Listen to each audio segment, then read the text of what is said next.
Camp নিউতে হতে যাচ্ছে আজ এক মহাযুদ্ধ। বার্সার আক্রমণ বনাম সিমিয়নের রক্ষণ ভাগে দেওয়াল। কি হতে যাচ্ছে ফলাফল?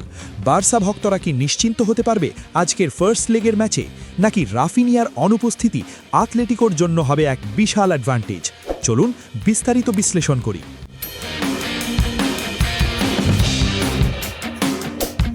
ফুটবল প্রেমীরা তৈরি হয়ে যান, কারণ আজ রাতে স্পটিফাই ক্যাম্প নিউতে হতে যাচ্ছে এক মহাকাব্যিক লড়াই।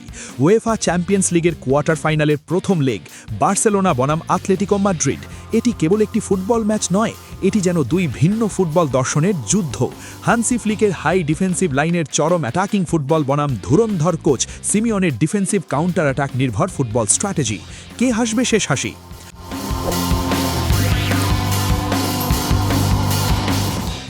আগে দেখে নিই কেমন ছিল শেষ ষোলোর লড়াই।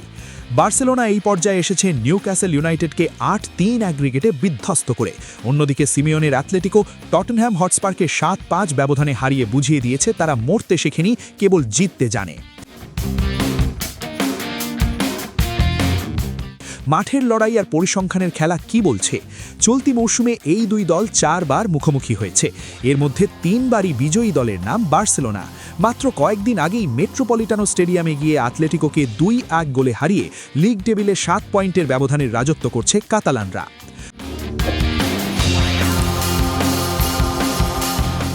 বার্সেলোনা মানেই পজিশন নির্ভর পাসিং ফুটবল। ৩ জন প্লেয়ার সবসময় ত্রিভুজ প্যাটার্ন তৈরি করে একের পর এক পাস দিয়ে প্রতিপক্ষকে ক্লান্ত বিরক্ত করে ছাড়ে। চলতি চ্যাম্পিয়ন্স লিগে তারা গোল করার দিক থেকে চতুর্থ স্থানে আছে। তাদের মূল শক্তি হলো বলের দখল আর আক্রমণ, কিন্তু মুদ্রার উল্টো পিঠও আছে। তারা ১৭টি গোল হজম করেছে, যা তাদের রক্ষণভাগের দুর্বলতাকে বারবার চোখে আঙুল দিয়ে দেখিয়ে দিচ্ছে। বার্সার রণকৌশল কেমন হতে যাচ্ছে? ডান প্রান্তে থাকছেন ইয়ামাল, লেফট উইংয়ে রাফিনিয়া না থাকায় থাকছেন মার্কাস র্যাশফোর্ড। বার্সার আক্রমণের মূল অস্ত্র হবে সেই ডান প্রান্ত দিয়ে ওঠা সেই বিস্ময় বালক লামিন ইয়ামাল। তার গতি আর চনমনে ফুটবল আতলেটিকো রক্ষণভাগকে থচনচ করে দিতে পারে। অন্যদিকে বাম প্রান্ত থেকে আক্রমণের ঝড় তুলবেন মার্কাস র্যাশফোর্ড এবং জোয়াও ক্যানসেলো। আর আতলেটিকো, তারা সবসময় সরাসরি ফুটবলে বিশ্বাসী। লম্বা পাসে আক্রমণ করা আর প্রতিপক্ষকে প্রেসিং করে নাজেহাল করায় তারা উস্তাদ। এবার তাদের আক্রমণের নেতৃত্বে থাকবেন তরতাজা হুলিয়ান আলভারেজ এবং আদেমোলা লুকম্যান। মজার ব্যাপার হলো, গত লিগ ম্যাচে সিমিয়নে তাদের মাঠে নামাননি, কেবল এই চ্যাম্পিয়ন্স লিগ যুদ্ধের জন্য তাদের বাঁচিয়ে রেখেছেন।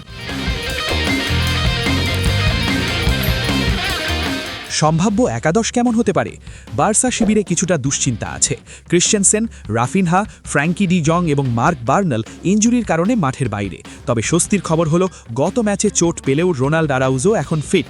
হানসি ফ্লিক আবারও রবার্ট লেভেনডভস্কিকে শুরুর একাদশে ফিরিয়ে আনবেন। বার্সেলোনা ৪-৩-৩ ফরমেশনে মাঠে নামবে। শুরুর একাদশে থাকবেন Joan Garcia, Cancelo, Araujo, Cubarsi, Gerard Martin, Eric Garcia, Pedri, Fermin Lopez, Rashford, Yamal এবং লেভেনডভস্কি। অন্যদিকে আতলেটিকো মাদ্রিদ ৪-৪-২ ফরমেশনে নামবে, যাদের নিয়ে হচ্ছে Oblak, Molina, Hancko, Gimenez, Ruggeri, Koke, Baena, Giuliano Simeone, Lookman, Griezmann ও আলভারেজ। শেষ কথা হচ্ছে, ২০০৬-৭ মৌসুম থেকে শুরু করে ক্যাম্প নিউতে বার্সেলোনা মাত্র ২ বার হেরেছে আতলেটিকোর কাছে। এই মাঠ বার্সার জন্য এক স্বর্গ, আর আতলেটিকোর জন্য এক দুঃস্বপ্ন। আমাদের পার্সোনাল প্রেডিকশন, দুই দলের রক্ষণাত্মক দুর্বলতা আর অসাধারণ আক্রমণ ভাগের লড়াইয়ে শেষ পর্যন্ত বার্সেলোনা ৩-২ গোলে জয় তুলে নেবে। কিন্তু মনে রাখবেন, এটি ফুটবল, আর প্রতিপক্ষের নাম যখন আতলেটিকো মাদ্রিদ, তখন শেষ বাঁশি বাজার আগে কিচ্ছু বলা যায় না। আপনার কি মনে হয়, ক্যাম্প নিউতে কে হাসবে শেষ হাসি? বার্সার আক্রমণ নাকি আতলেটিকোর জিদ?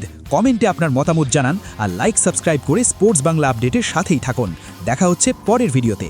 ধন্যবাদ।